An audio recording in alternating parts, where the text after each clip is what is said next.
Қалың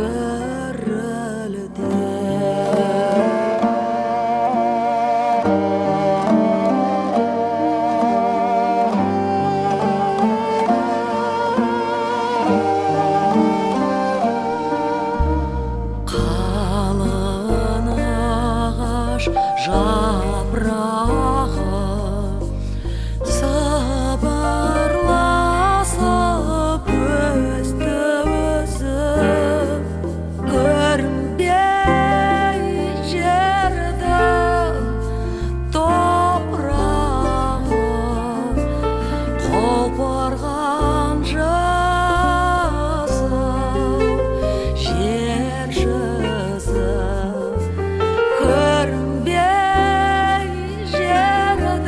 Так, келген ауылымызға да жеттік уже. Осындай үйлерде немістер тұрады. Знак 50 тұр. Мына жігіттер 45-пен ұрып бара жатыр ғой. Асықпайды. Бір аңғарған жерім немістердің асықпайды ғой, ё-майо. Сондықтан да қанша біз асықып бара жатсақ та асықпаймыз. Үлгермедік па, тоқтап демалып алармыз. Ничего страшного деген сияқты. Өте жарылып кетпес енді жүк алатын адамдардың. Тем более біз уақытынан ертерек келе жатырмыз. Бүгін сағат 7-де жүгімізді тапсыруымыз керек. Біз сағат 6-дан 12-11 кетті.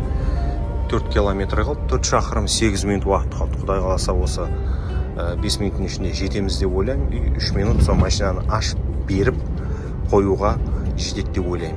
И машинаны қойып демаламыз 45 минут.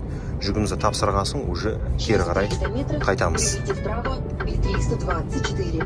Затем второй поворот налево. Жолды қалай білесің десең, енді үйренесің ғой енді. Мақал бар емес, өшкеннен кейін көрге де үйренеді дейді адам. Сондықтан да бәріне үйренесің.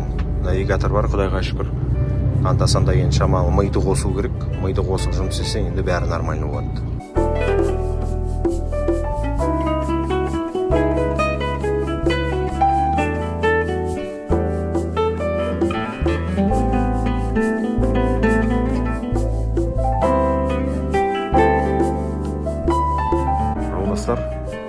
Виталик келді.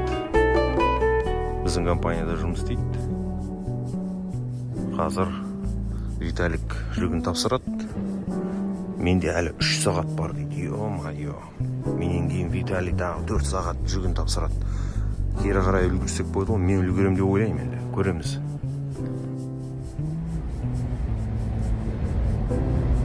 Жолдастар, табиғат енді тамаша. Айтатыны жоқ. Бір контейнер тастап, екінші контейнер тиіп алып, шығып бара жатырмыз.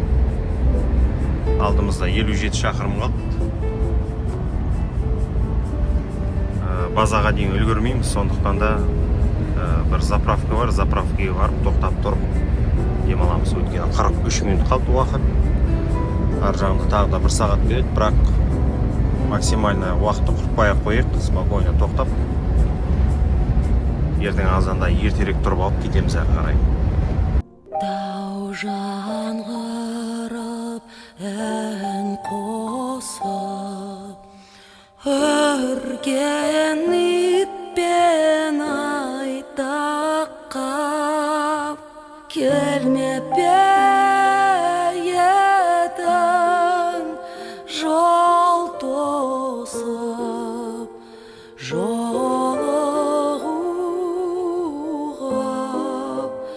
аулаққа.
Так, друзья, вот пришел дядя Саша, поставил нам, наконец-таки поставил нам.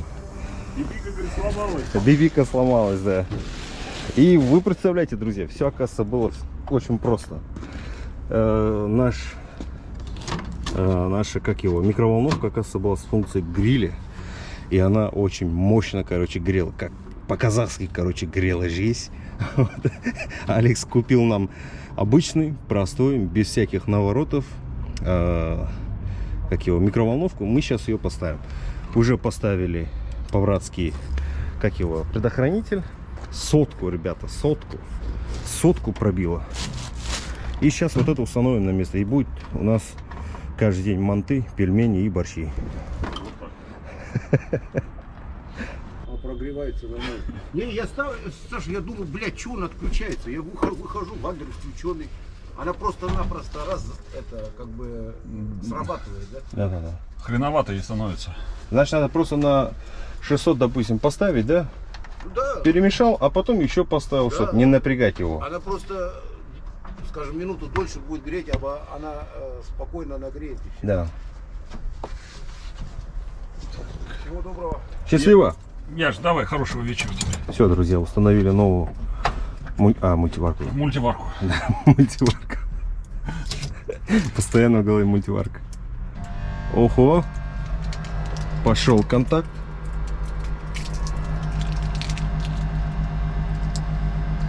Будешь ставить вот сюда, на этот... Как он на русском называется? Разморозка. И 2 дня ждать, когда он согреется.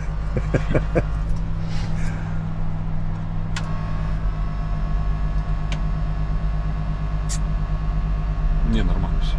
Вообще замечательно. Небольшая. Больше и не надо. Отлично. Супер. Спасибо большое. Теперь можешь Бешпармак делать, да? шпармак делать, да. Так, а вот он сам преобразователь, друзья. Нулевый, даже муха не садилась. 2000-ник. Пленку я сорвал. Да, пленку Алекс сорвал. А с этой стороны пульт управления. Не такой колхоз, как до этого у меня было. Но у нас не особо обращали внимание на все это. А здесь у нас все по фэншую. Пульт управления выведен сюда. Он здесь у нас индикатор показывает. Отсюда можно и выключить его, и включить. Но лучше выключить. И желательно пользоваться при заведенном двигателе, наверное. Вот и все. Красиво все закрыто. Так, наш поехал. Так, очередь Свен кетті. Енді мынау Матса деген біздің жігіт. Жүгін тапсыру керек. Осы тапсырып болғасын уже мен тұрам жүгімді тапсыруға. Біздің машина ғой мынауда. Бәрін айтты, бірін айтты. 4 сағат болды мына жерде тұрғаныма. Ё-майо, қашан жүгімізді түсіріп болады, ё-майо. Әжетханаға барып келейік. Айтпақшы әжетхана туралы.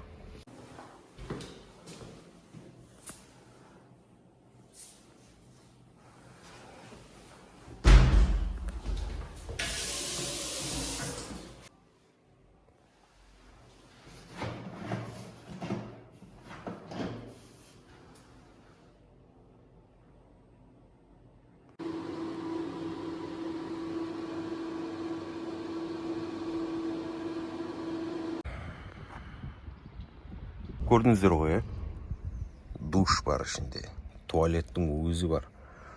Қолың жуасың ба, аяғың жуасың ба. Бумажный полотенце дейді, қағаз сүлгі тұр. Мына аппарат не екенін түсінбедім. Сыртына шықсам автомат тұр, кофе беретін. Су тұр, кулер. Мұздай су береді, комнатный температурада су береді, ыстық су береді. Ойлаймын да, бізде неге ондай емес деймін да. Бізде, ё-майо, бір туалетке кірсең, бір боғын ағызып, прям, ё-майо, құсқың келеді ғой, туалеттерге кірсең. Мына туалет конкретно чисто мына шопырларға арналған. Күн ыстық болса, пожалуйста, душқа кіріп шығуыңа болады. Вот, кіріп, суға түсіп, өзің шамалы бір бет әлпетіңді келтіріп, туалетке баратын болсаң, туалетке барасың. Вот, қағазы да бар, анау-мынаусы да бар, сабыны да бар жидкий. Беті қолың жуып, спокойно адам құсап, шығып, әрі қарай жұмысың жалғастыра бересің. Кофе ішесің бе? Кофе машинка тұр. Су керек пе? Пожалуйста, мұздай су ма, ыстық су ма, жылы су ма. Условияның бәрін осы шопыр үшін жасаған да. жаңа кірген неміз туалетіміз ол конкретно осы неге ғана арналған, ана шопырларға ғана арналған. Өздерінің ішінде персоналдың өзінің туалеті бар басқа. Таңғаламын да енді, ё-ма, неужели бізде өйстіп істеуге болмайды? Мен осы бүкіл Россияны шарлап шықтым ғой, өте аз. Душы бар жер өте аз. Туалетіне кірсең, туалеті боғағып атады. Енді барлық жерде емес, енді Қазақстанда да сол ғой, бізде бір складқа барып көрші. Грибоедов көшесінде мен не түсіргенмін. Почта түсірдім, аэропорт жақта да болған, барлық жерде де сол бір нәрсе ғой. Білмеймін енді, өзімізден ғой, енді оның бәрін өзімізден. Өзіміз ғой сол туалетке кіретін. Сол туалетке өзіміз кіріп, соны боғын ағысып кетеміз, сосын отырамыз, өйстіп кино түсіріп, ой, боғы ағып кеткен екен деп. Так что әр адам өзінің артын тазалап жүрсе, бәрі таза болады. Даже мына стоянканы көріп отырсыздар ғой. Тап-таза. Тап-таза. Бірде бір мусор жоқ қой, әкең алысы. Анау мусорның бак тұр, мусорың бар ма, соған апарып саласың. Вот как-то солай жолдастар. Так, күтеміз. Қазір жүгімізді тапсырып, әрі қарай жылжу керек. Мана машинаны ремонтқа тығу керек бүгін алып барып. Оң жағында, короче, несі жанбай тұр, поворотник. Не болғанын білмеймін, көк тігіліп қалды ғой әйтеуір. Жолына жуа біткенде әкенің аузы. Так, ладно, күтеміз.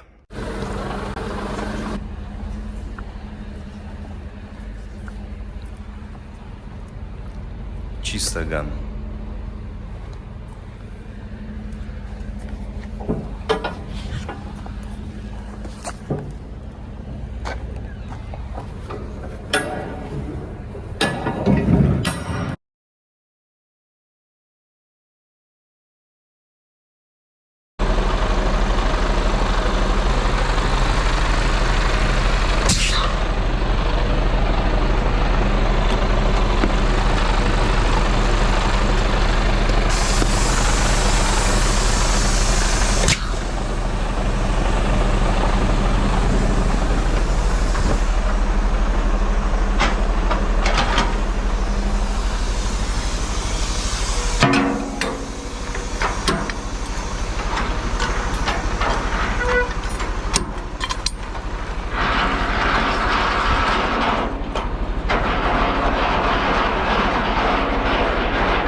Так, стоп.